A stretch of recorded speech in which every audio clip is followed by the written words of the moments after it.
আসসালামু আলাইকুম। আজকে আমরা শিখব simple past tense. Simple past tense কাকে বলে? যখন কোনো কাজ সম্পূর্ণ হয়েছিল বোঝাবে, তখন তাকে আমরা বলবো সিম্পল পাস্ট টেন্স। অর্থাৎ যে কাজটি সম্পূর্ণভাবে শেষ হয়েছে তখন তাকে আমরা বলবো সিম্পল পাস্ট টেন্স। এই সিম্পল পাস্ট টেন্সের একটা স্ট্রাকচার আছে, এই স্ট্রাকচার অনুযায়ী আমরা করব। এই স্ট্রাকচারটা কি? একটা সাবজেক্ট বসবে, ভার্বের সেকেন্ড ফর্ম বসবে, তার সাথে বসবে একটা অবজেক্ট, তখন তাকে আমরা বলবো সিম্পল পাস্ট টেন্স। যেমন বাংলাতে লিখি এক্সাম্পল, যেমন আমি খেয়েছিলাম, আমি ভাত খেয়েছিলাম।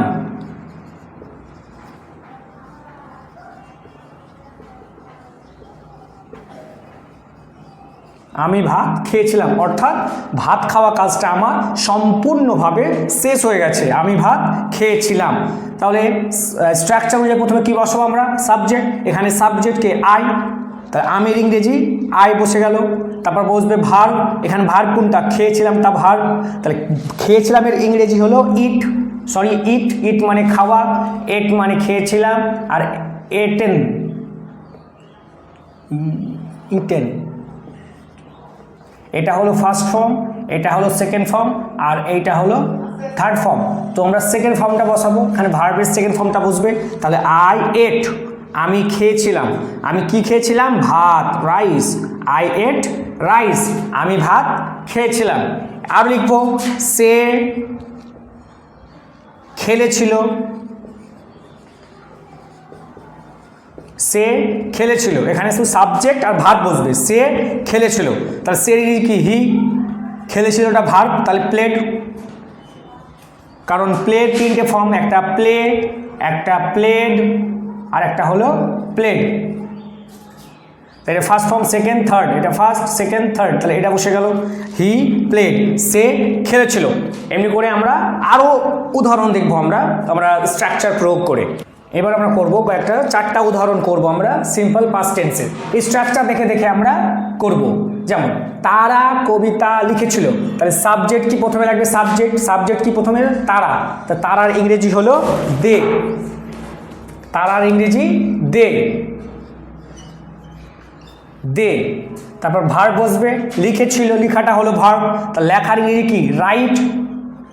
রাইট মানে লেখা, রুট মানে লিখেছিল, আর রিটেন মানে হয়ে গেছে লেখা। এটা ফার্স্ট, এটা সেকেন্ড, এটা থার্ড, মানে এটা বসবে। তাহলে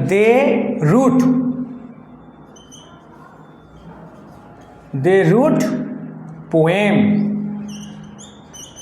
তারা কবিতা লিখেছিল। তারপর তুমি কাজটি করেছিলে, তুমি একই নিয়ম, তুমি প্রথমে ইউ বসে গেল। ইউ মানে তুমি বা তোমরা বা আপনি বা আপনারা।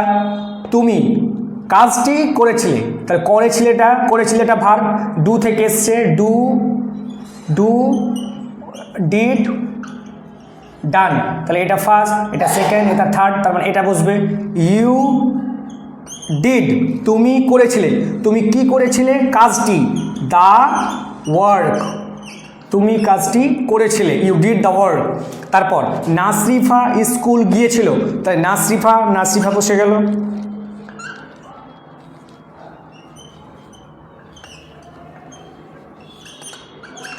নাসরিফা গিয়েছিল, এটা হলো ভার্ব, গো মানে হলো যাওয়া, ওয়েন্ট মানে হলো গিয়েছিল, আর এটা হলো গান। এটা ফার্স্ট, এটা সেকেন্ড, এটা থার্ড, আর এখানে কি? ভার্বের সেকেন্ড ফর্ম বসবে বলেছে।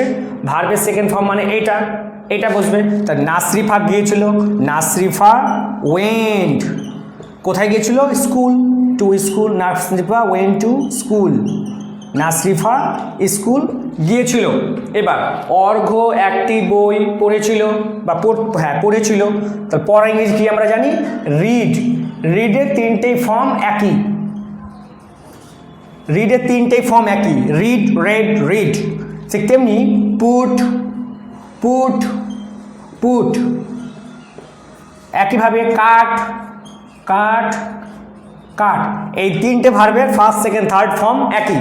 তো আমরা লিখবো অর্ঘ্য একটি বই পড়েছিল, তাহলে অর্ঘ্যর ইংরেজি আমরা লিখে দিলাম অর্ঘ্য। পড়েছিল এটা ভার্ব, তাহলে রেড হবে। উচ্চারণ একটু অন্য হবে, রেড।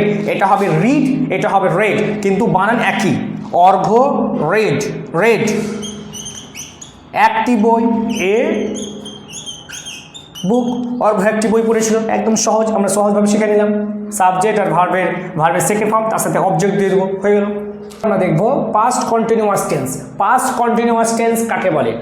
অতীতকালে কোনো কাজ বা কোনো ঘটনা হচ্ছিল বা চলছিল এমন বোঝাবে, তখন তাকে আমরা বলবো পাস্ট কন্টিনিউয়াস টেন্স। অর্থাৎ কন্টিনিউয়াস কথাটার মানে হলো চলা, কাজটা চলছিল।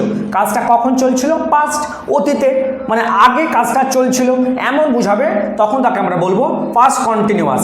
এই পাস্ট কন্টিনিউয়াসের স্ট্রাকচারটা কি? একটা সাবজেক্ট, প্রথমে সাবজেক্ট বসবে, তারপর ওয়াজ ওয়্যার, সাবজেক্ট অনুযায়ী আমরা ওয়াজ বসাবো না তো ওয়্যার বসাবো, তারপর ভার্বের সাথে আইএনজি যোগ, তার সাথে একটা অবজেক্ট। আর কন্টিনিউয়াস টেন্সে সব সময় সর্বক্ষেত্রে ভার্বের সাথে আইএনজি যোগ হবে।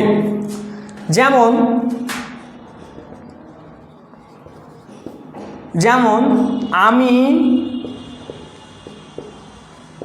ভাত খাচ্ছিলাম, মানে কি? আমি ভাত খাচ্ছিলাম মানে কি? মানে আমার ভাত কাজটা চলছিল, আগে, চলছে না। যদি বলতাম আমার কাজটা চলছে, তাহলে এটা প্রেজেন্ট কন্টিনিউয়াস। কিন্তু এখানে বলছে খাচ্ছিলাম, মানে আমার খাওয়াটা চলছিল আগে, তখন সেই ক্ষেত্রে আমরা বলবো পাস্ট কন্টিনিউয়াস টেন্স। এই স্ট্রাকচারটা কি? প্রথমে আমরা সাবজেক্ট বসাবো, সাবজেক্ট এখানে আমি আছে, তাহলে আমির ইংরেজি বসে গেল আই। এবার আমরা দেখবো ওয়াজ বসবে না ওয়্যার বসবে, বলে দিচ্ছি। সাবজেক্ট বসেছে, এবার ওয়াজ না তো ওয়্যার। যখন সাবজেক্ট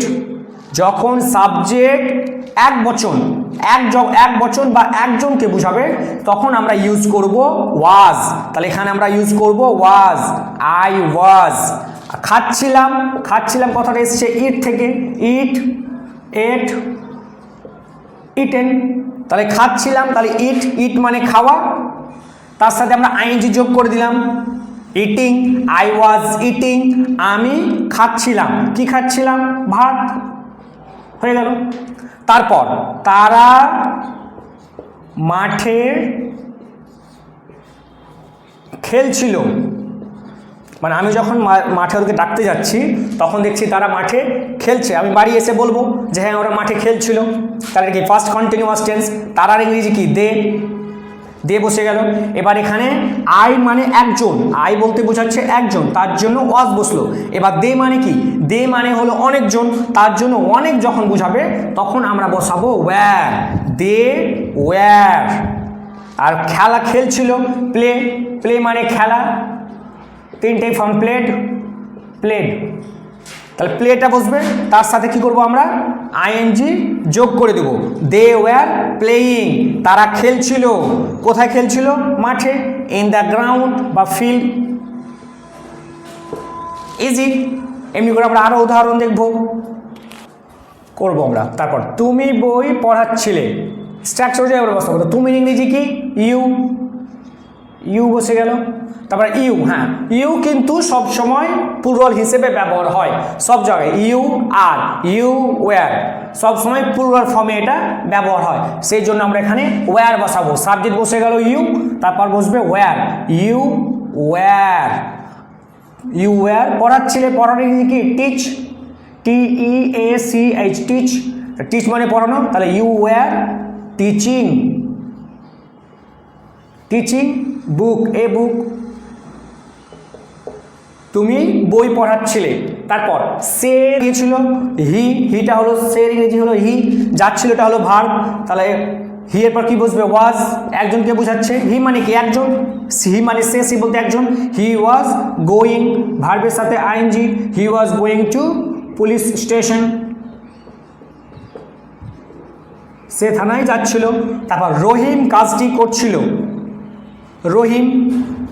রহিম মানে একজনকে বোঝাচ্ছে, একজন নাম বোঝাচ্ছে, সেক্ষেত্রে বসবে ওয়াজ, রহিম ওয়াজ। ডু মানে করা, তার সাথে আমরা ভার্বের সাথে আইএনজি যোগ করে দিলাম, করছিল, রহিম ওয়াজ ডুইং দ্য